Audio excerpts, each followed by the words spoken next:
Jalen Ramsey's going to the Steelers. Minkah Fitzpatrick goes to the Dolphins. That is the deal. Players. Because didn't you say Jonnu Smith? Jonnu Smith also going to Pittsburgh in the Steel. Jonnu Smith and Jalen Ramsey. Smith and Ramsey to the Steelers in exchange for Minkah Fitzpatrick. The former Dolphin. Yes, drafted by Miami originally. Yep. Smith gets a 1-year, $12 million contract extension as part of agreeing to the deal in the swamp. Wow. That's interesting. And the Steelers just got better, and the Dolphins just got worse. Yes, 100%. I couldn't agree with you more. 100%.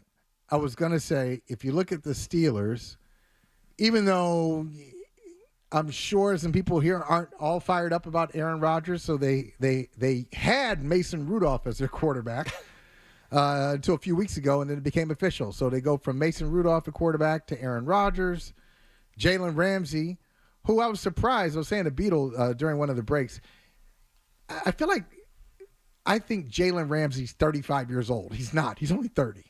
But it feels like he's just been around for such a long time, maybe because I guess he's bounced around with some teams and asked for new contracts, with Jacksonville and then the Rams and Dolphins, now the Steelers.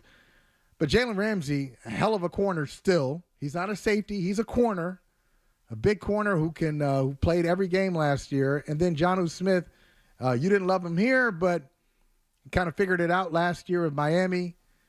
And Minkah Fitzpatrick, the Steelers must have felt very comfortable because he's a good player too, Beetle. I don't know how you feel about him. I think he's a good player.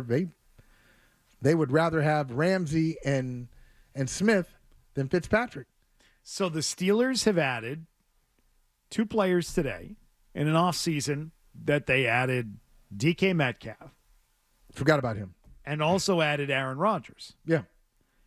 Aaron Rodgers, DK Metcalf, Jonnu Smith, and Jalen Ramsey. To a team that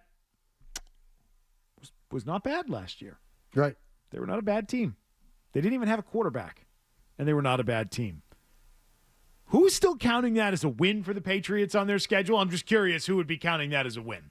Are you counting that as a win? I am not. I'm not either. No. Oh, but McCone is. Hand up. Yes, I am. No. I am. No, you're not. No, yes. Too many new personalities in that locker room for Pittsburgh. You about the Patriots? Because they got a lot of them. Sorry, which team? Yeah. Too many new big personalities in that locker room, and the Steelers have been a decent team, and there is a culture there, no question about it. And Mike Tomlin's phenomenal at it and building what he's built over there for a very long time. But a lot of new pieces, and I don't know how that's going to all mesh together, to be honest with you. I think it goes off the rails there. But wouldn't that be the same? Can't you say the same thing about the Patriots? You didn't have a culture last year. Okay, that was the problem. So that's a disadvantage. So you don't have a culture versus you are building. You're building culture versus established culture. Yes, but you have torn down the established culture, and I think that Mike Vrabel has done a good job here in terms of bringing in pieces that he thinks fit. Now, there's an outlier, Stephon Diggs, certainly, right, and you've already run into some issues with that signing, no question about it. But when I just look at Pittsburgh, it feels like you're kind of throwing away. Whose team's better? Let's just if you just print out the 2 rosters, Pittsburgh. Pittsburgh. Oh, okay. Yes. All right. Well, he admits that. Week 1 is the Raiders. That game now for New England at home. That's a tough game too. What? We'll see. Once again, McCone, culture. All right, so tear down the culture. That's what Pete Carroll's doing, the same thing Mike Vrabel's doing. That's a game they should win, right? No. You're picking the Pats to lose that one? Once again. If you're going to make a pick on that game. Yes, I'd pick the Raiders. Okay, well. Collie makes I'm look not like picking, me. Yeah. I'm not even picking the Raiders. Okay. I'll pick the Pats to win week 1. I think it's a really important week for them. It's a really important week for Mike Vrabel. They will be ready to go. I'm going to give them that. But they must now win that game because 3 of their next 4 are the Dolphins, who don't suck, by the way. The Dolphins. Now, this is where I'm going to disagree with you. The Dolphins do suck. They don't suck. You said they got worse, They did. And you're being nice. Something is rotten. I agree with that. Something is rotten with the Miami Dolphins. Mike McDaniel, you're in trouble.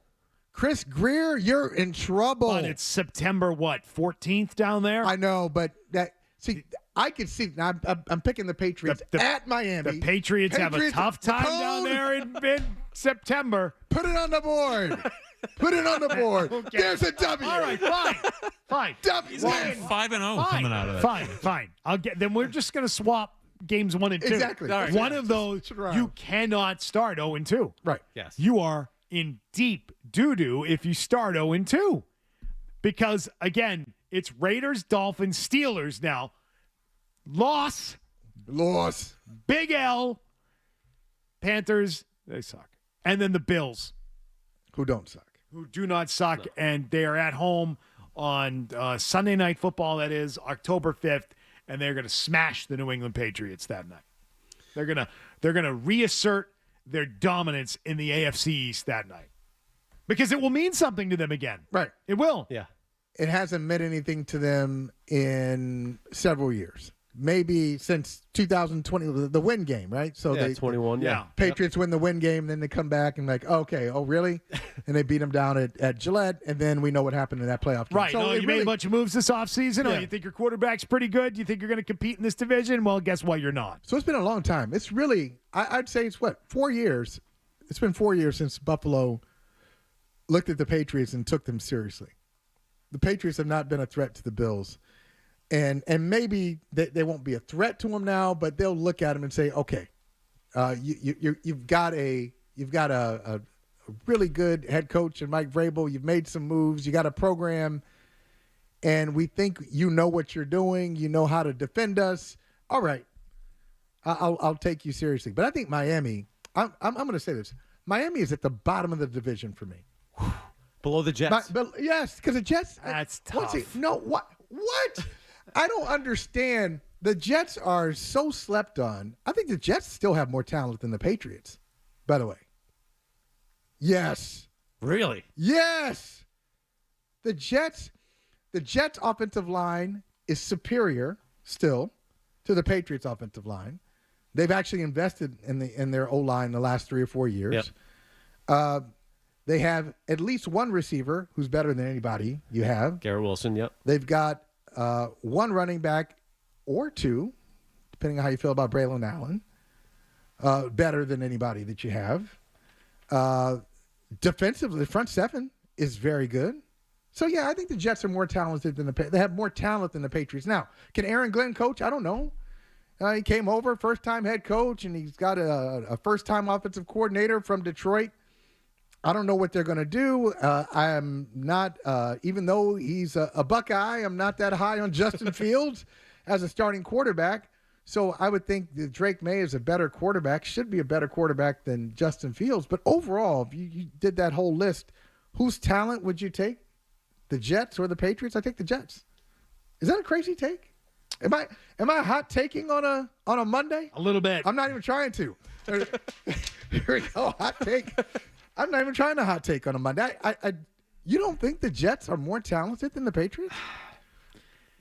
They have been more talented for some time. So it's not just about talent. Maybe they get it straightened out. They finished ahead of them last year? Yeah, but, I mean, What does that mean? Most teams did. 4 wins is 4 wins. So, but okay. You might not be wrong about the roster. I just think you're glossing over the Justin Fields versus Drake May. Yeah, I am. You know what I mean? I am glossing that over. Yeah. I should. Yeah, I'm going to call myself out. That is like a little. I just drove by that. I just drove by that major pothole. That's a major. That is a major East Coast pothole right there. You're also glossing over Tyreek Hill and Jalen Waddle being on the Dolphins. Yeah, he's discounting the Dolphins. Well, their offense is still stacked. No. He's discounting their quarterback who can play. Well, I'm if he's not. I'm not glossing over it. Tyreek Hill, I just want to, the last time I heard from Tyreek Hill in a game situation, he said, I think, let me quote, bruh, I'm out. Yeah, I think that's actually a direct quote. Yes. I think let me just get the quote. B-R-U-H, bruh, I'm out. And then he kept, I didn't mean it. All right, so you have Dolphins as a win, Raiders, Steelers losses. They begin 1 and 2. I got 6 wins for your New England Patriots. 6 or 7, somewhere in there. You and I are kind of close in how we feel about what this team is going to be, in that we are going against what has become a popular opinion, that they are easily going to be flirting with double-digit wins and going to be in the playoff conversation, and I think that their growth is going to be far more gradual.